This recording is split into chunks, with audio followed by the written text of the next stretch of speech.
Hey everybody, and welcome back to the Tea with Mona Me. It is Friday, January 1st, which is the first day of the new year. Happy New Year. Welcome to 2021. We are so excited to be in another year here at Mona Me and definitely looking forward to all of the beautiful brides it will bring. That being said, we thought it would be super fun for this episode to look back on our 2020 episodes and some of our favorite moments, or my favorite moments from these episodes. I had the opportunity to talk to some great designers, some amazing coworkers, and some great vendors, and I can only look forward to all of the great guests we'll have on in the next year of our podcast. So thank you so much for listening, and I hope you guys enjoy this one.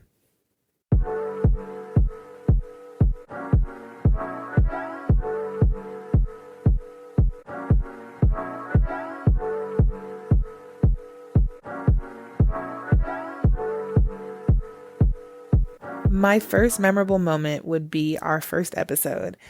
I got to interview our fabulous CEO and president, Laurel Mungo, who I just adore. She is the perfect person to own a bridal salon, and she has this amazing wedding gown she got married in. It's pink, which you guys got to know her a little bit in that episode, so I'm sure just based on that little snippet, you probably already know that was so perfect for her. She is a fashion queen, so her wedding dress is absolutely fabulous, and I loved that she got a chance to share with everybody how she found it. I didn't even know how she found it. I had just seen the dress, so it was a great experience for me, and that is what you guys are going to hear in this first clip. When you picked your dress, how was that experience? Oh my gosh. Working in bridal already. And we're talking about the second one. The first one doesn't count. It's okay. It was actually very stressful for me because we were in New York. I got married in September, and we were at April Market. And I had been told by a designer that was very popular at the time that he was going to give me my wedding gown and I was going to be able to design it. Wow. I'm not a designer. I have a good eye. I can look at design, but I cannot come up with it. So that was a little stressful for me. Mm-hmm. So in going to the different design houses, because we would see fashion shows every single day back then, that was in 1990, a wedding gown came out onto the runway, and I said, there it is. That's the dress. I hadn't tried it on. I knew that was a dress I wanted to walk down the aisle in. The only caveat for me at the time was I wanted to wear pink. Of course. I wanted to wear pink. And so I tried it on, and I said, can you do it in pink? And yes, they could. Yes, they would make that exception because the designer had very strict guidelines. It was a Skazi, and at the time he had just come off of designing all of Nancy Reagan's clothes. Mm-hmm. So he was kind of a big deal at the time, and he didn't do colors at all. But he agreed to do that for me. Wow. Yeah. Wow. That's so...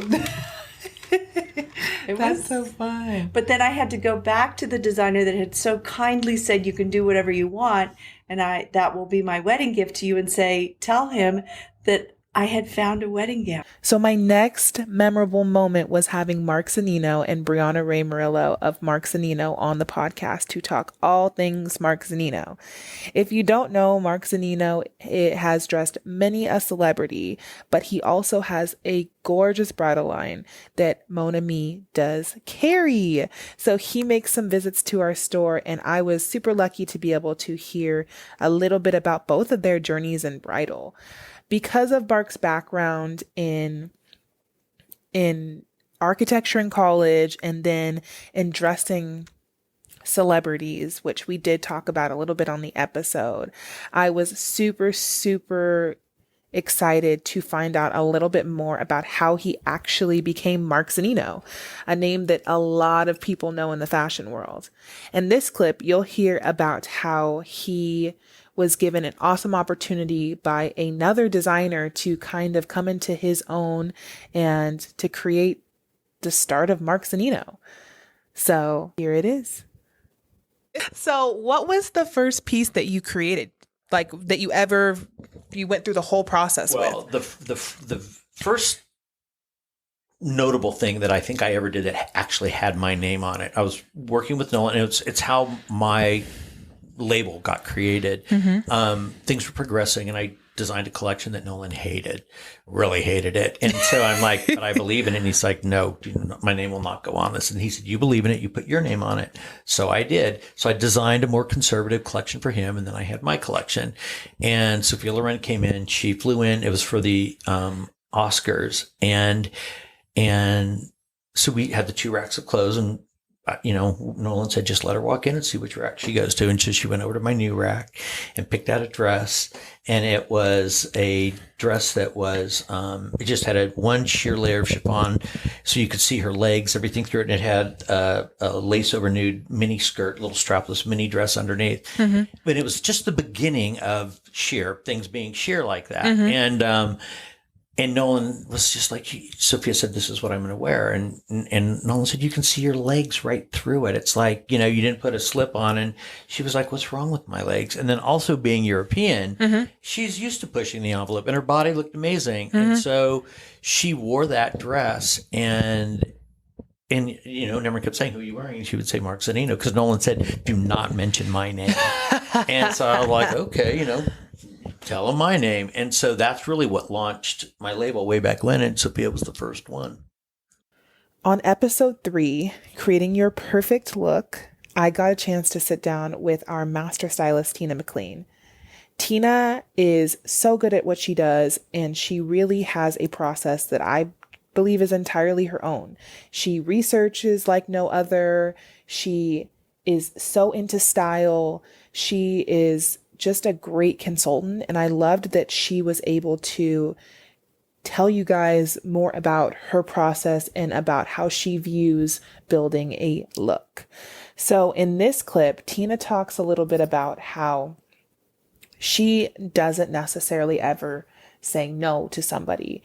She goes in to talk about how instead of telling people why they can't, she likes to draw on their assets and the things they love about themselves to build a look that they feel great in and they look great in. I just love how she explains it, and that's why it's one of my most memorable moments. What is your route with that? Well, I get asked this question from my brides from time to time that has a bride ever bought something that you thought was just completely wrong for her? And I would say no. In all my years of doing this, that hasn't happened, because we find if we find a way to make it work or go in another direction, that's going to work even better. So let's say I do have a 4'11" bride who wants a big giant ball gown. Not that she couldn't do a ball gown, but maybe one that is minimal with details.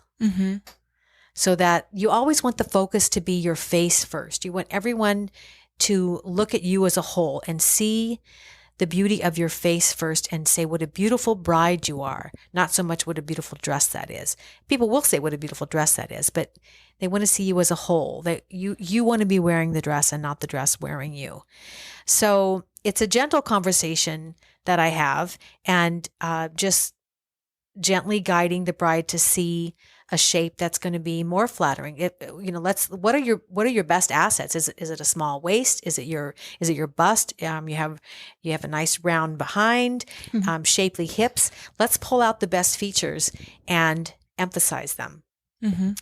So that's, I'm not totally against if somebody is adamant about wearing a certain cut, but like you said, let's try to tailor it to make it even better and show off their best features. Erin Cole has had a long-standing relationship with Mon Ami. She began here as a consultant, only to begin her brand, grow her brand, and then become a designer that we actually carried. Accessories and dresses, bridal gowns. So having her on the podcast was super great. She not only talked about some of the cool things I feel like she discusses in her own memoir that has done really well, but she also talked to me about how she started in this all. I love to hear how designers start and what they're doing, because I feel like everybody has their own journeys. So in this clip, you're going to hear about how Erin's bold move ended up paying off for her. Or Well, how was that?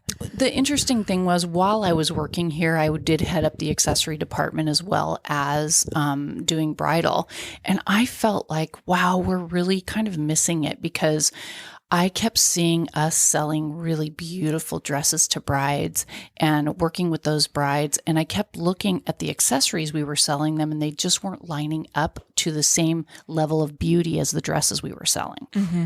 So on my spare time, when I would get home, I go, I'm just going to try a couple things. And so I bought fabric with the paycheck I had, and I just the extra leftover. I just ended up buying fabric and just sort of accumulated a bunch of little accessories and things that I thought would look really pretty. And then I just started putting those things together. I've always been super creative. And that area I really thrive in. So I kind of just started working on the accessory area, and I built a little collection, and probably about, 70 pieces. And I came in and explained that I felt that I loved my job, but while I loved my job, I wanted to help them make more money. So let's do this. So I sort of presented my collection, the little small collection that I created, to them, and thinking, maybe they'll buy a couple pieces and maybe they'll believe it and maybe they won't. I don't know. Well, they ended up buying every single item I made, which was so amazing. All the 70 pieces? Yes, everything. Oh my goodness. Yeah, it was really cute. That's so awesome. I was really happy that they believed in it, and very grateful that right away everything started selling and doing really well. So then I just started building and building and building. But I worked here for a while I was doing the outside work and the extra things on the side. I still worked here, but then as it got busier, I decided to resign so that I could really put my heart and soul into making more creations and designing things that I could really think out and just create a really beautiful little collection. So that's what I did. So twice on the podcast, I was able to do some really fun ratings with Megan Autry, and I hope to do more in the future. It is super, super fun rating things with Megan Autry. I love it. It is really great. And so the first time we rated celebrity wedding gowns, which I feel like is just an essential rating for a wedding podcast, a bridal podcast. But the second time we rated wedding music. And one of my most memorable moments is singing Jagged Edge, Let's Get Married remix on the podcast with Megan Autry. We weren't karaokeing, but here's a little snippet of what it sounded like. Cool, because I have entrance songs, but I didn't know if you had already put it. So I was like, did we skip it? But okay, I have entrance songs. So my number one song, number one, it'll always be number one, is Let's Get Married remix by Jagged Edge. You know that song? Yes, I do. Meet me at the altar in your white dress. Yes. Yeah, so we were told that we can sing the songs, but we can't play them for you. So now we're bringing it out. Yes, that song is my favorite. Get no younger, so we might as well do yes. it. Yeah. Let's get married. I love that song. That's such a good one. I love that song. I jam to that song almost daily in my car. I'm like, I can't wait till I get married so I can play this song. Speaking of fun episodes with some of my amazing coworkers, our Mon Ami staff, the next most memorable moment I would like to say is the episodes I got to do with Betsy. So I did 2 episodes with Betsy. The first one we did was the plus size FAQs, where we went super, super in depth on all plus size questions that we tend to get. And the second episode I did with Betsy was where we talked about most memorable brides. I do want to say, I listened back to the plus size episode, and it was memorable to me because I feel like Betsy is so passionate about inclusivity, especially in the bridal space. And she is so knowledgeable about that particular part of the bridal space, meaning, plus size. We both are super passionate about it. So there's no one else I would have rather talked to about that. I think she did such an amazing job. And I really encourage you guys to go back and listen to the episode if you are plus, or if you're looking to learn more about plus size bridal. So the second episode is where I took the clip. Betsy has been here at Mon Ami for a while, and we have both seen so many brides. We have some great stories about them, which is why the most memorable brides episode was super fun to me. Betsy, however, did one of the coolest, most unique wedding looks that I have seen us do. It was just so beautifully executed, and we were truly able to take this bride's vision and bring it to reality. I'm going to let Betsy tell you guys more about this particular bride and why she was so memorable. My first most memorable bride was gorgeous, and she had this very all black aesthetic. She's not goth necessarily. She just really likes all black, and everything in her aesthetic is black. Mm-hmm. If you look at her Instagram, everything is black. Her room is black. Her nails are always black. And she had come in I think she might have been a walk-in, but she had come in from shopping at several different salons throughout the day, bridal salons, bridal boutiques. And they had told her that essentially she was never going to find a black dress, that her only option was to either get a prom dress and call it her wedding dress, and that was it for her. So she was telling this to me, and I was appalled, first of all, because I strongly believe that a bride can wear anything and she wants and look fabulous, right? And I think we talked about that a little bit last time. Basically, if you have a bridal dream, make it come true, right? And we do have designers that will do black dresses. Mm-hmm. So she was almost crying at the idea that she might not be able to find a black dress that felt like a bridal gown. And I told her, okay, everything's going to be okay. You've come to the right place. We have dresses that we can do in black. And she was really flexible. We found her a dress that she absolutely loved, and it was in ivory, obviously, but we ordered it in black, and oh my gosh, those pictures. Have you seen them? I have seen the pictures. The pictures are incredible. I show the pictures to my friends, and she wasn't my bride. I do not know her. But her pictures were so amazing. Everything. I think she had pampas grass. She did. And she had a black veil, and we custom made that here. Mm-hmm. We custom made her black veil, black bugle beads, black choker. It was crazy. It was insane. And it was this beautiful, gorgeous, sparkle everywhere, all black. Yes. And it was done just the way you think about it. It was done beyond, I think, anybody's. Yes. Seeing that dress come in was like Christmas morning. So my next most memorable moment was sitting down with Lauren Dietrich of L. Garrettson and discussing how she feels about brides and accessories. She said something that really stuck with me, and that in listening back to our episode, I was just like, wow. I hope that brides understand kind of what she was saying. She spoke about tying together a look, and how when a bride puts together a look a certain way, it seems like it's just her. You see her in it. So obviously she said it. I can't explain it any better than she did. So I'm going to let the clip go ahead and play. I think the best part is that when you see these brides and when you work with them, they really do all have, a different dress, and it's unique to them. Mm-hmm. My best friend got married in a beautiful Lozaro gown, but she has, amber strawberry blonde hair, and we did this amazing custom rose gold beading, and it was so unique to her. Mm-hmm. And so I think that's the special thing, is that each gown is so significant to them and really unique to their own style. But that to me is the benefit at the end of the day when we put the whole look together. It's like you see that look on them and you just know. You're like, that dress was made for her. That look, you know, those accessories that really all came together, and that look was really made for her. So those were all of my most memorable moments from our first year of podcasting, our first year of the Tea with Mon Ami. It has been so amazing, and we have had a great time. We have more great episodes planned for 2021, more awesome guests, and more information about this amazing space we call the bridal industry. So we thank you so much for tuning in with us on New Year's or after New Year's, whenever you're listening to this. We took a little break for Christmas last week, but we will be back next week per usual, Friday. If you love our podcast, please give us a rating on Apple Podcasts and subscribe to us on Spotify. You can also find us on socials. Okay, here we go.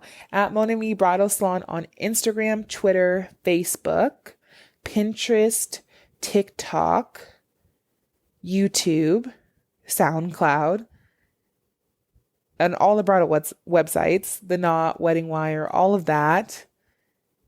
And I think that's all. But if I missed anything, please, it's just at Mon Ami Bridal Salon. Really everything. So until next week, Happy New Year once again, and we will talk to you later. Bye.